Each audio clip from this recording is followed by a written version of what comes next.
마태복음 2장 1절부터 12절까지 말씀을 교독을 하시겠습니다. 헤롯 왕 때에 예수께서 유대 베들레헴에서부터 나시매 동방으로부터 박사들이 예루살렘에 이르러 말하되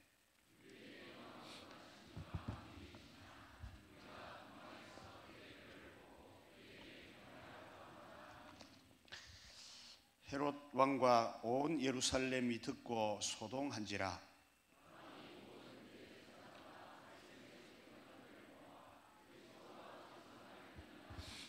이르되 유대 베들레헴이오니 이는 선지자로 이렇게 기록된 바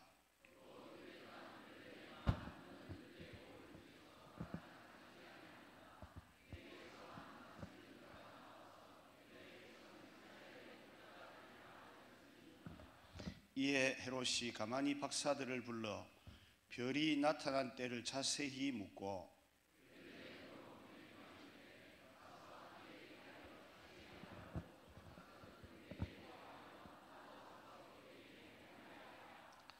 박사들이 왕의 말을 듣고 갈새 동방에서 보던 그 별이 문득 앞서 인도하여 가다가 악이 있는 곳 위에 머물러 서 있는지라. 집에 들어가 아기와 그의 어머니 마리아가 함께 있는 것을 보고 엎드려 아기께 경배하고 보배 합을 열어 황금과 유향과 모략을 예물로 드리니라. 그들은 꿈에 헤롯에게로 돌아가지 말라 지시하심을 받아 다른 길로 고국에 돌아가니라. 아멘. 인사드립니다. 메리 크리스마스. 성탄의 복이 여러분에게 함께 하시기를 축복합니다.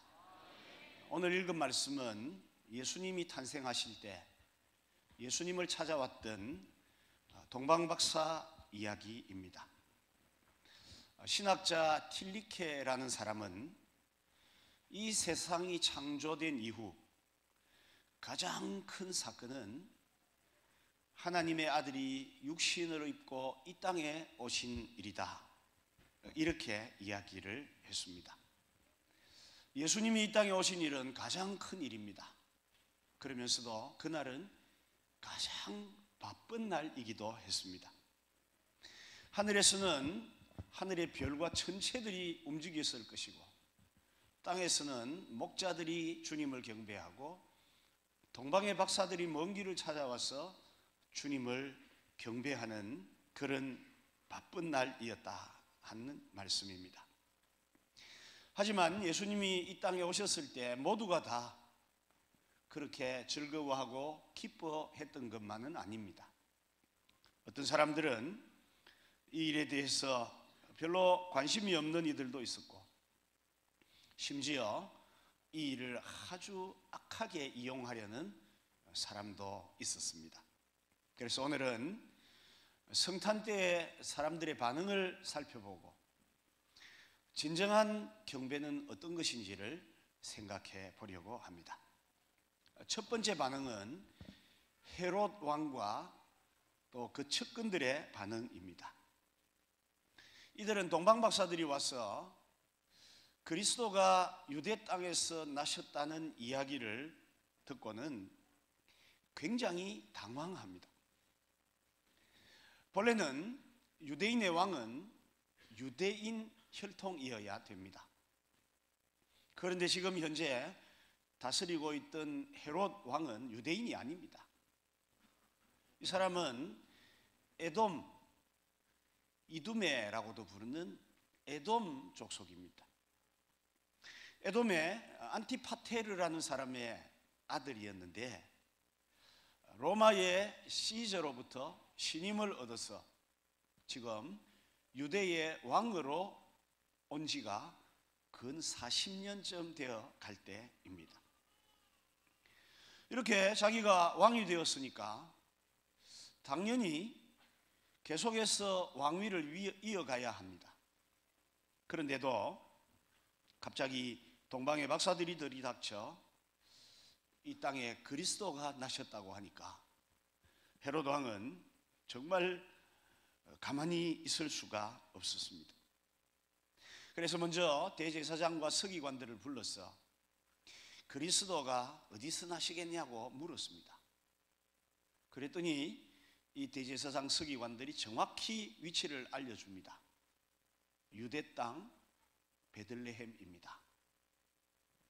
여러분, 이렇게 말할 수밖에 없는 것은 이미 스가랴 선지자가 메시아는 유대 베들레헴에서 나실 것을 예언했습니다. 성경을 아는 바리새인 서기관들이 그렇게 일러 주었습니다. 헤롯 왕은 그 이야기를 듣고는 박사들을 불러 다시 또 이야기를 합니다. 당신들이 먼저 가서 그리스도를 만나면 그에게 경배하고 돌아와서 나에게 알려주면 나도 가서 그에게 경배하겠습니다. 이렇게 이야기를 합니다. 하지만 이 헤롯 왕이 하는 말은 거짓말입니다. 그리스도를 죽이려고 하는 생각 때문에 그 말을 했습니다. 그러기에 나중에 동방의 박사들이 돌아오지 않을 때 헤롯은 그 주변에 있는 아이들을 1세부터 2세까지 그냥 아예 범위를 확 넓혀서 안전하게 그 아이들을 다 살해해버리는 그런 일을 하게 되었습니다. 여러분, 이처럼 예수님이 탄생하실 때 거절하고 또 위협하는 세력이 있습니다. 지금도 마찬가지입니다. 사람들이 다 성탄을 좋아할까요? 아닙니다. 사람들이 교회를 다 좋아합니까? 아닙니다. 어느 동네에다가 예배당을 지으려고 하면 엄청난 반대가 지금도 많이 일어납니다. 이런 반응은 성탄에 합당한 반응은 아닙니다. 두 번째 반응은 대제사장 서기관들입니다. 4절에 보면 헤롯이 물었을 때 정확히 지명을 일러준 사람입니다. 그러면 그리스도가 베들레헴에서 나신 것을 그들도 알았습니다. 당연히 가서 경배해야 합니다. 그런데 그렇게 하지를 않습니다. 동방의 박사들이 와서 그리스도가 베들레헴에 나신 것을 알고 그 길을 향해 갔지만 대제사장 서기관들은 전혀 무관심했습니다.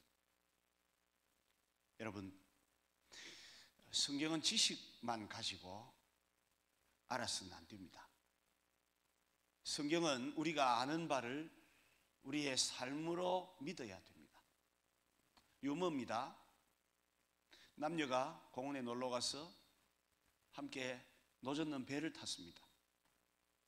근데 실수로 그만 빠져버렸습니다. 남자는 죽었고 여자는 살았대요. 왜 남자는 죽었나 하니까요, 머리가 돌이라서 그랬답니다. 그럼 여자가 살아난 이유는 아시겠죠? 머리가 텅텅 비어서 가라앉지 않고 살았다, 그런 이야기가 있답니다. 여러분, 머리에 뭐가 많이 들었다고, 지식이 있다고 해서 사는 게 아닙니다. 구원받는 게 아닙니다. 대제사장 서기관들 얼마나 성경을 많이 알고 있습니까? 그런데도 이들은 예수님에게 무관심했습니다. 지금도 사람들 가운데는 예수님을 알고 있지만 무관심한 사람들이 참 많이 있습니다. 여러분, 우리는 그 가운데 하나가 되어서는 안 될 줄로 믿습니다.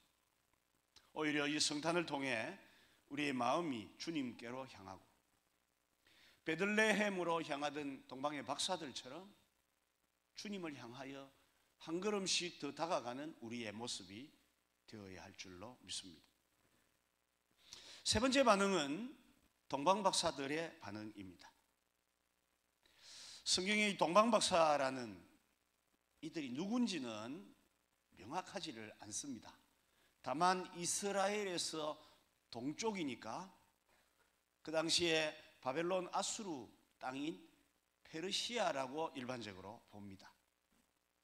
또 이들은 박사라고 하니까 무슨 박사인고 철학 박사인지 공학 박사인지 그런데 다른 데 보면 이들이 별을 보고 움직인 것을 볼 때 이들은 천문학자라고 보는 것이 제일 일반적이라고 볼 수가 있습니다.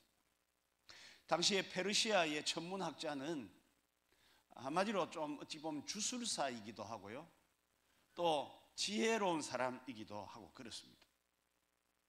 그래서 성경 중에 영어 성경들은 이 동방박사들을 여러 가지로 번역을 합니다. 지혜로운 사람 또는 점성가 등으로 번역을 하는데 정확히 이들이 어떤 인물인지는 알 수가 없습니다. 하지만 이들이 별을 보고 연구하다가 특별한 별을 봅니다. 저 별은 보통 별이 아닙니다. 이들이 생각하기에도 그 별은 이 땅에 세상의 구주이신 분이 오셨다라고 볼 수밖에 없는 별이었습니다. 그러기에 그들은 주저없이 짐을 싸서 그 별을 따라 동방에서부터 이동을 하기 시작합니다. 그렇게 제가 어릴 때는 동방박사 세 사람 귀한 예물을 가지고 산을 넘고 물 건너 별 따라왔도다 이렇게 노래를 불렀는데 그거는 한국적 정서에서의 노래고요, 실제로 동방 페르시아에서 이스라엘로 향해 오는 길은 거의 대부분이 광야입니다. 메마른 사막입니다. 그 길을, 먼 길을 이들은 별을 따라 옵니다. 그 이유는 이 세상에 그리스도로 오신 분이 누구신지 알기 위해서, 그 하나 때문에 그들은 그렇게 왔다 하는 사실입니다. 우리가 성탄에서 가져야 할 반응, 태도가 이겁니다. 다른 것 볼 게 없습니다. 오직 예수님 한 분만 바라보면서 그분을 향해 우리의 마음을 움직여 가야 된다라는 사실입니다. 나아가서 우리는 이 동방박사들의 경배가 어떤 경배였는지를 살펴야 됩니다. 첫 번째, 그들의 경배는 헌신을 통한 진정한 경배였습니다. 말씀드린 것처럼 동방 페르시아라고 할 때 거기서 이스라엘 예루살렘까지 오기는 그 키로수가 1200km, 1300km 정도 됩니다. 그것도 지금처럼 뭐 비행기 타고 차를 타고 오는 게 아니지 않습니까? 여러분, 동방박사들이 뭐 타고 왔을까요?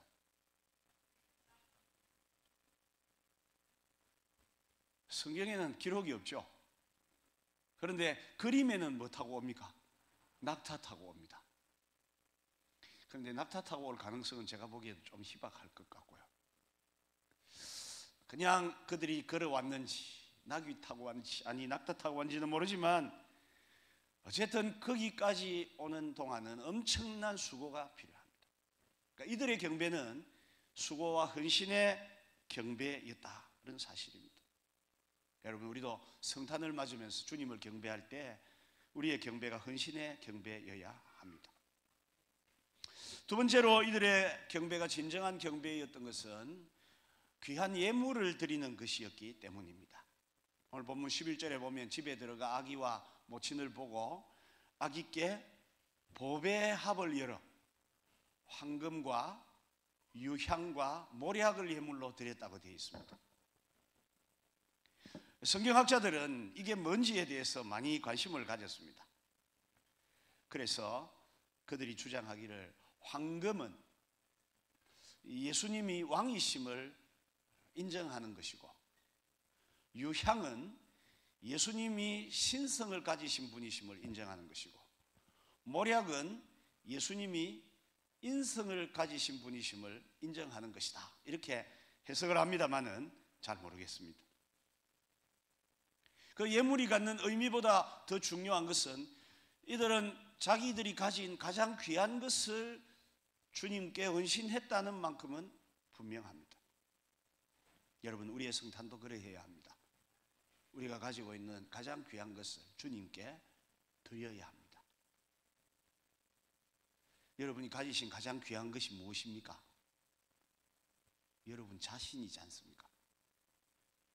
여러분 자신을 이번 성탄에 주님께 드려야 돼요.